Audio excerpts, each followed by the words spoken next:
Para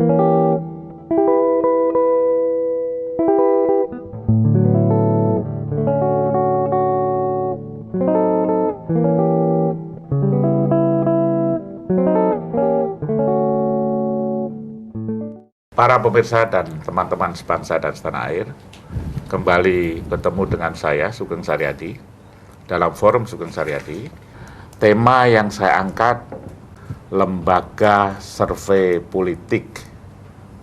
Masih saya beri subjudul The Hands of God.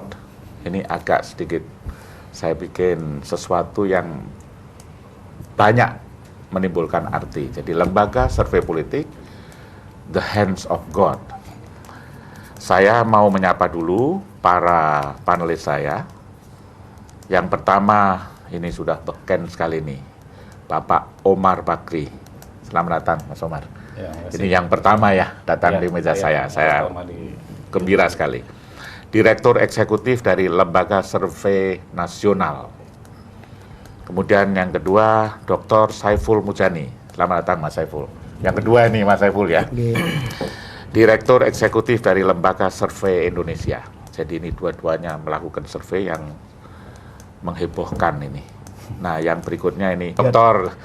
J. Kristiadi. Selamat datang, Mas Kris. Terima kasih, Mas Sugeng. Saya baru merasa tenang kalau ditemani Mas Kris, jadi pengamat politik CSIS. Yang berikutnya adik saya juga, Dr. Yudi Latif. Selamat datang, Mas Yudi. Iya, terima kasih. Direktur Eksekutif dari Reform Institute. Ini juga sekarang tiga lembaga ini sedang menghebohkan masyarakat, sehingga saya beri predikat The Hands of God. Pak Omar dulu, Pak Omar ya. Jadi observasi saya ini, Pak Omar ya. Saya tadi mengatakan mengenai civil society. Saya masukkan pollster itu sebagai checks and balances daripada masyarakat yang ada gitu. Bayangkan kalau nggak ada pollster ya, yang bisa melawan partai politik sekarang siapa gitu, yang bisa melawan oligarki siapa gitu, yang melawan KKN siapa. Anda lanjutkan, Omar. Iya, jadi survei opini publik atau survei politik ini kan American invention ya, Pak Sugeng. Atau kalau saya boleh pinjam istilah Pak Sugeng dalam forum ini beberapa minggu yang lalu, itu survei ini merupakan peradaban baru gitu dalam tradisi politik Indonesia. Saya lebih tepat menyebut sebagai teknologi baru dalam memahami fenomena politik, khususnya fenomena perilaku pemilih ya.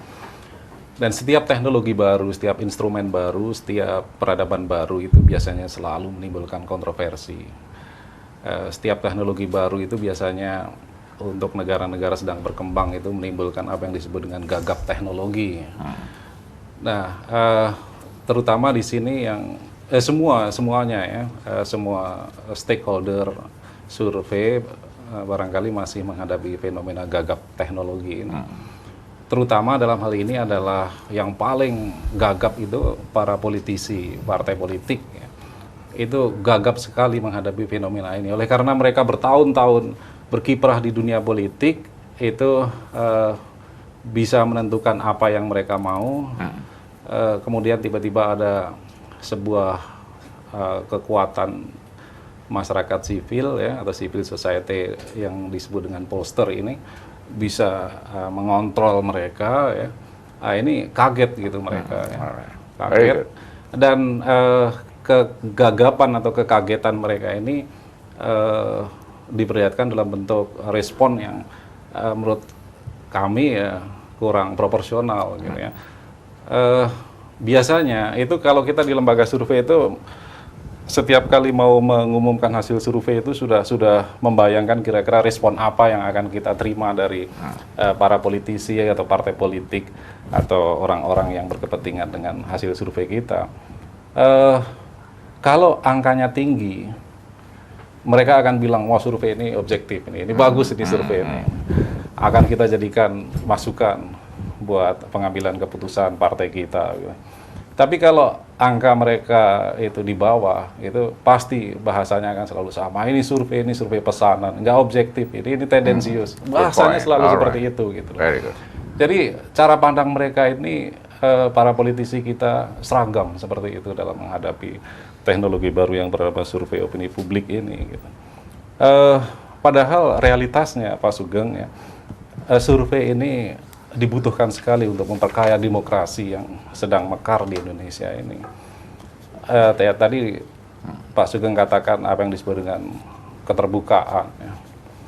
Coba bayangkan misalnya kasus Pilkada Jawa Timur kemarin.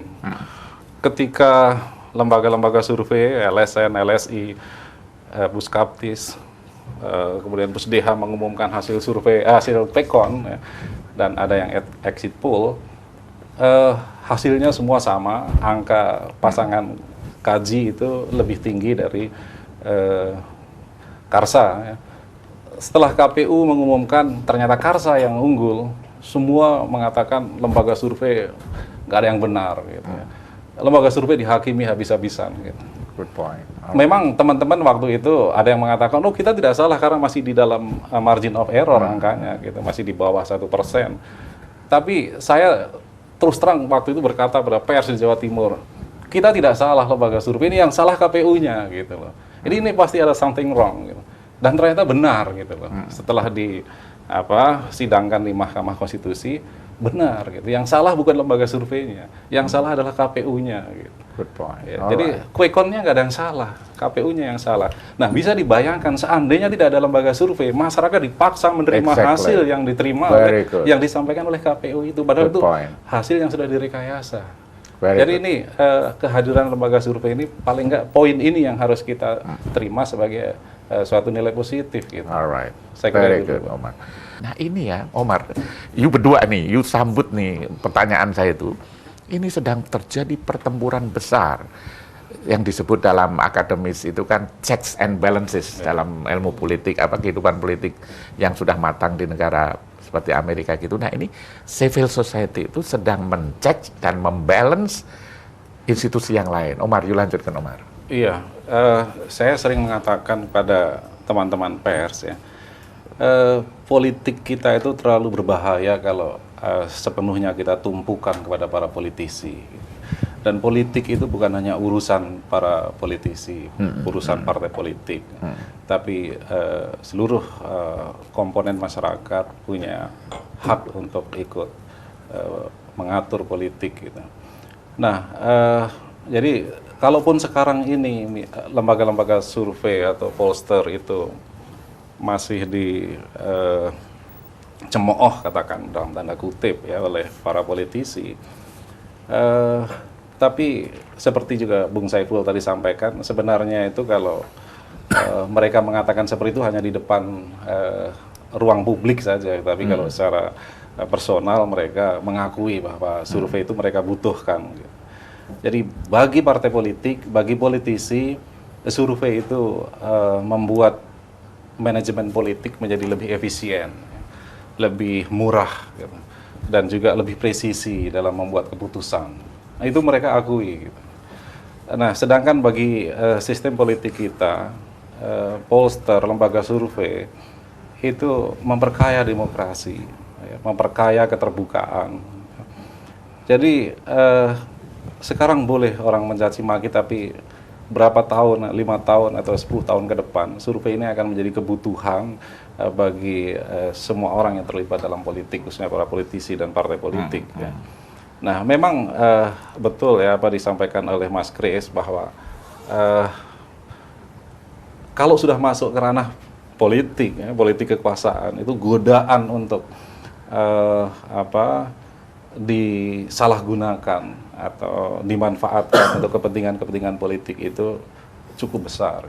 Itu tidak kita nafikan. Itu memang dalam bidang apa saja, bukan hanya dalam bidang politik atau survei, tapi juga dalam aktivitas keilmuan yang lain. Godaan-godaan itu ada. Dan kita juga mengakui bahwa, saya sering mengatakan juga kepada teman-teman wartawan bahwa dalam setiap profesi itu pasti ada yang baik, ada yang buruk. Gitu. Pasti ada yang profesional, ada yang tidak profesional. Gitu. Ada dokter yang baik, ada dokter yang buruk, ada pengacara yang baik, ada pengacara yang buruk, ada politisi yang baik, banyak juga politisi yang buruk. Gitu. Begitu juga di dalam komunitas survei. Kita tidak menutup mata bahwa di dalam komunitas survei ini banyak pemain-pemainnya yang buruk. Gitu. Nah, sebab itulah saya sedang menggagas pembentukan asosiasi gitu. Ya, jadi mekanisme kontrol diri atau Self criticism tadi ya, itu. kita mencoba untuk tidak menutup kemungkinan teman-teman kita melakukan kesalahan dalam bermetodologi, bahkan juga mungkin memperjualbelikan apa yang disebut dengan kredibilitas dan sebagainya. Nah, dengan adanya asosiasi ini nanti ada mekanisme untuk mengontrol secara internal di lingkungan komunitas survei. Jadi nggak usah diteriakin, nggak usah dibatasin, nggak usah dilarang, nggak usah diakreditasi. Kalau ini nanti asosiasi sudah berjalan, itu proses penyehatan aktivitas survei itu akan berlangsung dengan sendirinya begitu. Jadi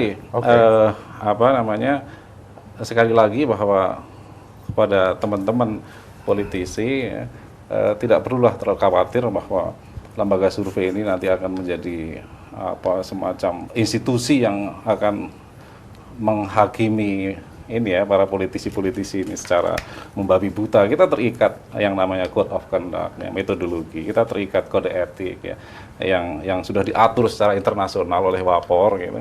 Dan juga nanti juga akan diatur dalam asosiasi yang akan kita bentuk. Gitu. Saya kira itu, Pak.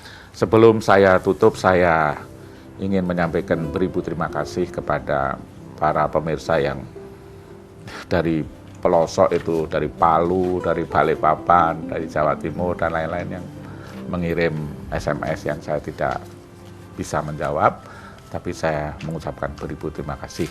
Insya Allah besok kita masih akan menyaksikan matahari terbit dari ufuk timur dan tenggelam di ufuk barat. Wassalamualaikum warahmatullahi wabarakatuh. Waalaikumsalam.